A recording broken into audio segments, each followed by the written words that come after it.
fusiones y adquisiciones. Hoy tenemos que tocar el último tema, que es fusiones y adquisiciones. ¿Okay? Ay, Dios mío.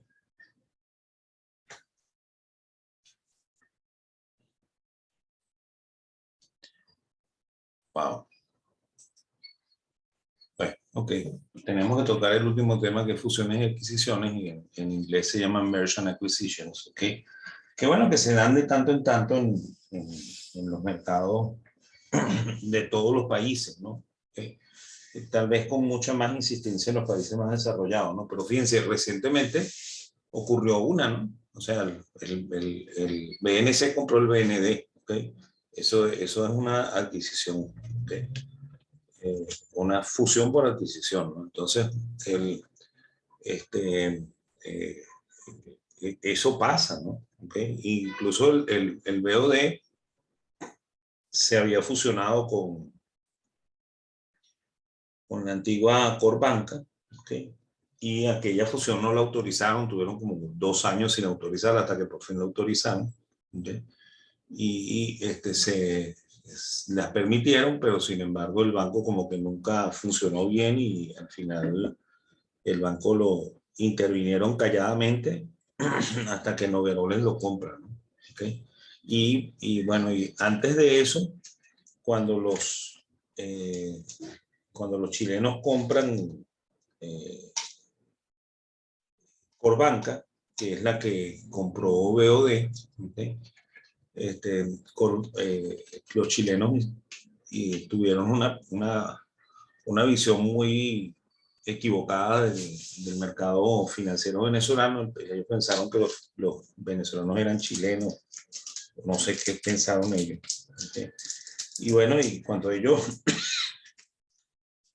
compran el antiguo Banco Consolidado y lo convierten en Corbanca, el banco, incluso con la intervención, porque el Banco Consolidado se intervino en el 95 cuando el lío del Banco de Venezuela. Y bueno, y ellos lo compraron y tenía el 8% de depósitos, ¿no? Del sistema. Y bueno, y ellos trataban muy mal a sus clientes y los clientes se les fueron y perdieron la mitad de la participación de mercado, ¿no? Llegaron a 4% del mercado y bueno, y después para poder para poder recuperar la posición perdida, entonces se compraron el Banco del Orinoco y que tenía el 4% y bueno, volvieron a tener el 8%, pero lo volvieron a perder porque los clientes del Banco del Orinoco eran clientes muy de trato muy personalizado, ¿no? Y resulta que cuando ellos compraron el Orinoco, lo primero que hicieron fue votar a todos los empleados del Orinoco. Y con los empleados se fueron los depósitos del Orinoco, pues. O sea, que los tipos no entendieron para nada el mercado venezolano. ¿Sí? Y bueno, y yo me imagino que deben estar por ahí refunfuñando y diciendo que nosotros no servimos para nada, que nosotros no somos un país normal, pero son ellos que no entendieron el mercado, ¿no? ¿Okay? Entonces, bueno, ¿cómo son las fusiones, no? Primero, una fusión puede ser horizontal cuando ambos negocios son de la misma línea de negocio o producto, ¿no? Y en el caso, por ejemplo, del BOD y el BNC, eso es una fusión horizontal, ¿okay? También en la anterior, la de Corbanca con BOD, eso también era una fusión horizontal, ¿okay? Y la fusión anterior, la de Corbanca con el Banco del Orinoco, también era una fusión horizontal, ¿no? La fusión puede ser vertical cuando ambos negocios son del mismo sector, pero están en distintas etapas, ¿no? O sea, cuando tú, por ejemplo, estás ponle tú en minería y te compras la refinadora, ¿no? ¿Okay? O cuando tú tienes, ¿qué te digo yo? Una productora de concreto y te compras la fábrica de cemento, ¿no? ¿Okay? Eso es una fusión vertical. También hay unas fusiones extrañas, ¿no? Pues hay lo que se llaman conglomerados, ¿no? Que, que es bastante extraño, sin embargo en Venezuela hubo, ¿no? sea, la antigua Corimón, la Corimón que vive más o menos entre el 85 y el 94, porque en el 94 colapsa, era un conglomerado, ¿no? De hecho, Corimón tenía 4 líneas de productos, ¿no? Tenía las pinturas, ¿okay? Que ellos las metieron todas en un sector que ellos llamaron construcción, porque tenían la fábrica de los broches y pinceles, ¿okay? Tenían también la fábrica de una fábrica de, ¿cómo se llama? De productos para techar, ¿okay? Y para impermeabilizar. Entonces eso también estaba todo en el sector que ellos llamaron construcción, ¿okay? Tenía un sector que se llamaba pigmentos, ¿okay? En el cual estaban las fábricas de la materia prima para las pinturas, ¿okay? Tenían otro sector que ellos llamaban petroquímica, ¿okay? Donde estaba toda la gama de gomas, y incluso ellos estaban asociados en un negocio de petroquímica de un material muy peligroso que se llamaba el terastalo de etilo, ¿okay? Bueno, se llama terastalo de etilo, y ellos al final perdieron esa participación porque no tenían plata con la cual seguir suscribiendo, ¿okay? Por lo cual perdieron el negocio del terastalo de etilo.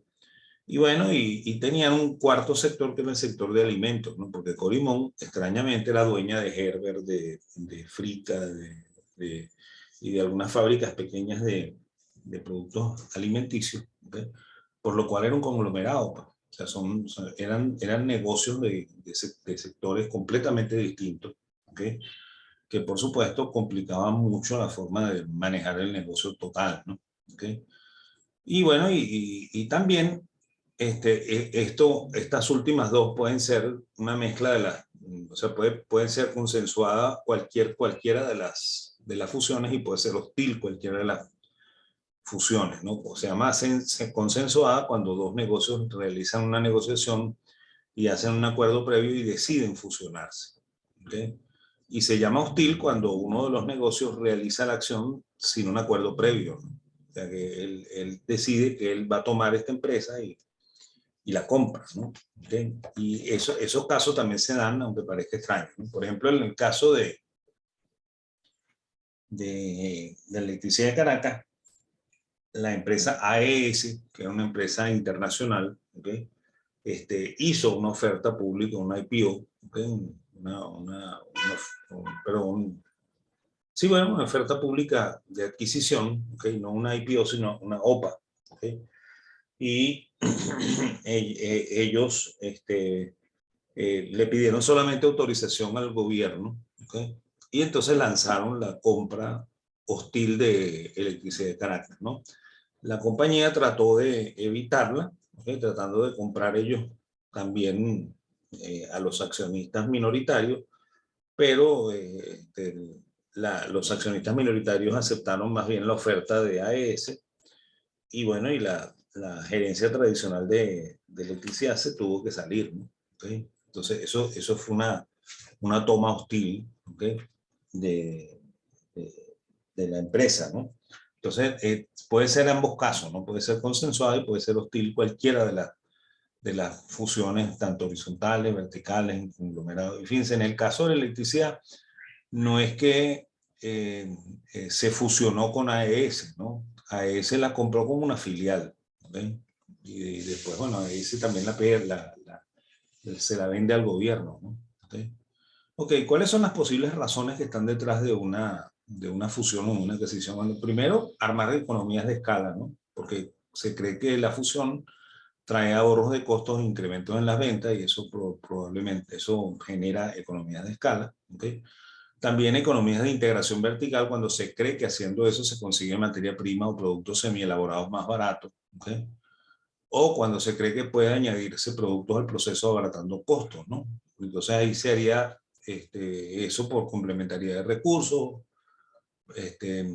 Se financia normalmente por exceso de fondos, ¿okay? Hay una consolidación de la industria y se pueden aplicar para entender las razones financieras, ¿ok? Como, yo tengo mucha falla con el computador, ¿sabes? Como la razón precio-utilidad, ¿ok? A ver.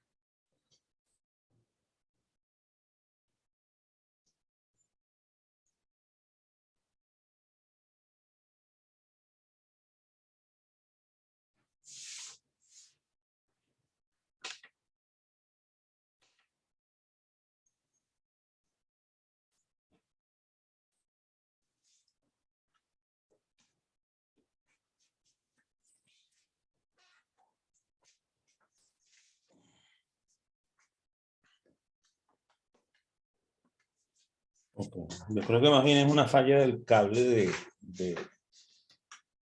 la, del, del, de la pantalla, ¿no? Pero bueno, vamos a ver.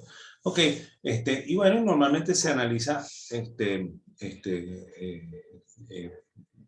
probando a ver si hubo un aumento en la relación precio-utilidad y si hubo una reducción de verdad en los costos de financiamiento, ¿no? Y bueno, y la manera de medir la fusión es que se trata de ver cómo sería el valor combinado de las dos empresas, ¿okay? Y se compara con el valor, con la sumatoria del valor de las empresas, ¿no? ¿Okay? En donde se toma el costo como el valor pagado menos el valor de lo comprado, ¿okay? Y se trata de hacer un valor presente neto de la fusión, ¿no? Entonces, el valor presente neto sería la diferencia entre la ganancia y el costo, ¿no? Ese sería así sería como se mide la fusión, ¿no? Ok, fíjense, hay también casos, bueno, el caso de la electricidad fue una toma hostil, ¿no? Pero también hay otras tomas hostiles que se llaman leverage buyout, ¿ok? Y estos casos son famosos, ¿no? Por ejemplo, quizá uno de los más famosos es el caso del señor Michael Milken, ¿ok? Michael Milken era un broker, bueno, es un broker, no se ha muerto, nació en 1946, ¿okay? Y él en los años 80 hacía lo que se llamaba private equity, ¿okay? O sea, él eh, eh, compraba empresas, ¿okay? Que estaban casi quebradas, ¿okay? Porque él las analizaba y descubría que tenían mucho más valor que lo que efectivamente valían en el mercado, ¿no? Entonces, él fue el inventor también de los John Bonds, ¿no? Que son los bonos basura. O sea, él financiaba estas compras con esos bonos basura, por eso que se llaman leverage buyout, o sea, son compras financiadas, ¿okay? Entonces, él lo que hacía era que emitía unos bonos que pagaban 16% en dólares, ¿okay? Claro, que aquello es una barbaridad, ¿no? Un mercado que si tú consigues un bono que te paga 5%, estás haciendo un tremendo negocio, que venga alguien y te pague 16%, es muy atractivo, ¿no? Lo que pasa es que eran, como digo, bonos basura, tenían mucho riesgo, o sea que si el negocio no iba, entonces uno de los que perdía era el tenedor de bonos, ¿okay? Por lo cual estaba enterado por la misma razón del rendimiento de que su negocio era de altísimo riesgo, ¿no? Entonces, bueno, el señor Milgram compraba las empresas y hacía lo que se llama en terminología de las carnicerías desguace, ¿no? O sea, picaba la res en varios pedazos y lo vendía, ¿no? Entonces, claro, al venderlo en varios pedazos probablemente sacaba muchísimo más valor que vendiendo la empresa en completo, ¿no? ¿Okay? Entonces, bueno, eso atrajo la atención del FBI, ¿okay? Michael Milken había ganado muchísimo dinero con estos leverage buyout, ¿okay? Y entonces le pusieron una trampa, ¿okay? Y bueno, y el hombre cayó en la trampa, ¿no? ¿Okay? De hecho, en la película Wall Street, ¿okay? La primera de Wall Street, ¿okay? Es la biografía de Michael Milken, ¿okay? O bueno, la parte biográfica de las tomas de control de los private equity que hizo él en los 80, ¿okay? Y del escándalo del 89, ¿no? Cuando por fin el FBI lo atrapa, ¿okay? Este, eh, bueno, el hombre pasó un tiempo en la cárcel, ¿okay? En la cárcel le detectaron cáncer de próstata. ¿Okay? Y bueno, y hoy en día el señor Michael Milken, que es inmensamente millonario, ¿okay? Financia las investigaciones en cáncer de próstata, ¿okay? Para tratar de vivir un poco más, ¿no? ¿Okay? Y bueno, y por supuesto, pero el escándalo queda ahí, ¿no? Entonces, el que él haya supuestamente usado información privilegiada para hacer estos private equity, ¿ok? Lo que pasa es que yo creo que yo se los dije en alguna clase anterior que yo no soy muy creyente en el cuento ese de la información privilegiada, porque yo conozco verdad, de buena fuente, de casos de gente que hace eso y perdió plata, ¿no? ¿Okay? Entonces, no, yo no creo en el cuento de que la información privilegiada de verdad te dé un poder que no tienen otros, ¿no? ¿Okay? Bueno, tienes probablemente una información que no tienen otros, pero la información que no tienen otros no es la que afecta el precio, ¿no? La información que afecta el precio es la que tienen todos. ¿Okay? Por eso es que yo no creo en el problema de la información privilegiada, ¿no? O sea, es sencillamente mi manera de verlo, ¿no? Ok, otra es cuando una empresa separa alguna operación y se la vende a otra, ¿no? ¿Ve? Y ahí hubo un caso, por ejemplo, las tarjetas AT&T le vendieron a Citibank en el 98, ¿okay? Toda la línea de tarjetas de ellos, ¿okay? Y bueno, eso es que AT&T desinvirtió en toda la línea de tarjetas de crédito y se la traspasó a Citibank. ¿Okay? Eso esa es una manera de hacer fusión y adquisición, pero sin que surja una nueva empresa, ¿no? Lo que se traspasan es una línea de negocio, ¿no? ¿Okay? Ok, y bueno, y la otra son los spin-off, ¿no? Que nosotros los hablamos hace un rato cuando hablamos de acciones, que dijimos eh, que ¿cómo se llama? Que las ferrocarrileras en el siglo XIX hicieron spin-off de todas las empresas que estaban dentro de la organización y que no eran ferrocarrileras, ¿no? Entonces, consiste en la separación por completo de la operación y crear una empresa nueva. ¿Okay? Esa empresa se entrega como dividendo a los accionistas de la empresa original, ¿okay? La empresa que hace la decisión, ¿okay? Por lo que el accionista termina teniendo participación en las dos empresas. ¿Okay? Eso fue lo que pasó en el siglo XIX con la mayoría de las ferrocarrileras, que le entregaron a sus accionistas acciones de las otras empresas, ¿no? Las empresas que se dedicaban al trabajo del supermercado, al trabajo ¿cómo se llama? De la ferretería, etcétera, etcétera. Y bueno, y eso amplió el número de empresas cotizando en bolsa y además de eso amplió el número de acciones, ¿no? Y entonces la gente se sintió feliz porque le estaban dando acciones supuestamente de regalo, ¿no? En realidad no eran de regalo, eran parte de su misma inversión, pero se las entregaron como parte de la participación, ¿no? ¿Okay? Bueno, fíjense, cuando una empresa compra otra y genera plusvalía, pasa una cosa así, ¿no? Supongamos que la empresa A y la empresa B se fusionan, ¿no? ¿Okay? Otra vez me está fallando el cablecito. Yo creo que el cable de HDMI está fallando y me apaga eh, el monitor y yo me quedo sin visión, ¿no? Yo espero que no interrumpa la conexión de ustedes, ¿no? Pero yo por lo menos dejo de ver la presentación y no puedo seguir con la clase, ¿ok? Porque yo no me sé de memoria las cifras, ¿no? Ok, fíjense. Supongamos que la empresa A tiene activos circulantes por 300 millones y activos fijos por 700, que tiene un pasivo por 100 y un patrimonio de 900, ¿no? La empresa B tiene un activo circulante de 10 y un activo fijo de 90. No tiene pasivos ni tiene patrimonio, ¿no? Entonces, ambas se pueden fusionar, ¿okay? Y fíjense que esto vale teóricamente tiene 1000 en los activos y esta vale 100 en los activos, ¿no? Entonces serían 1100 la suma, pero miren, la suma da 1200. ¿Por qué? Porque se genera una utilidad en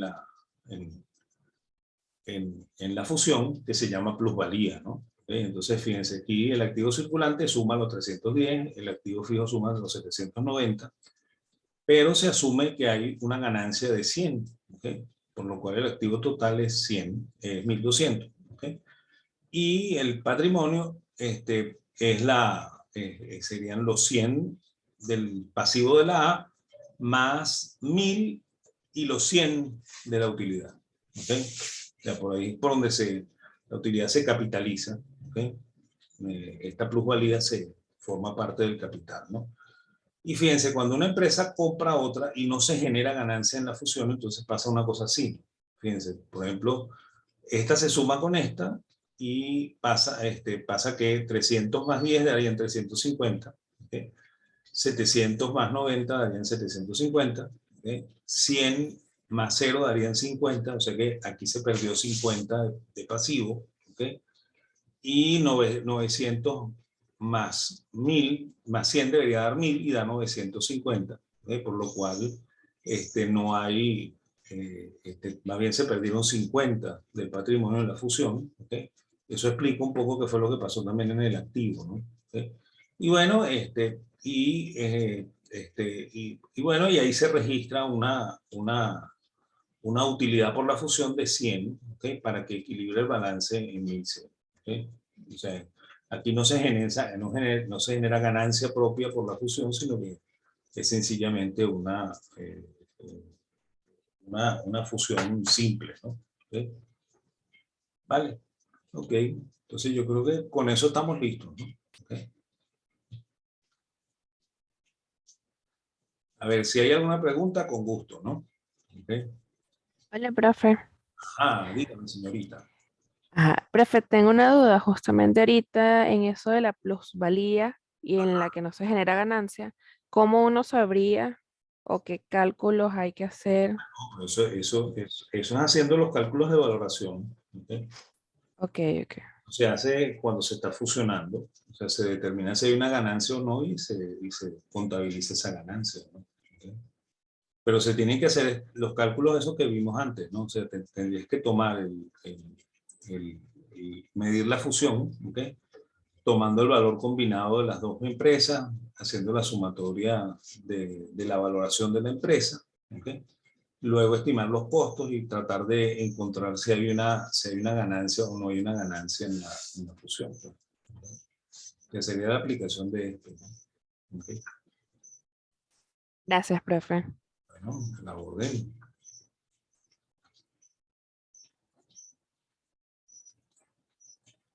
Ok, yo voy a apagar un momentico esto.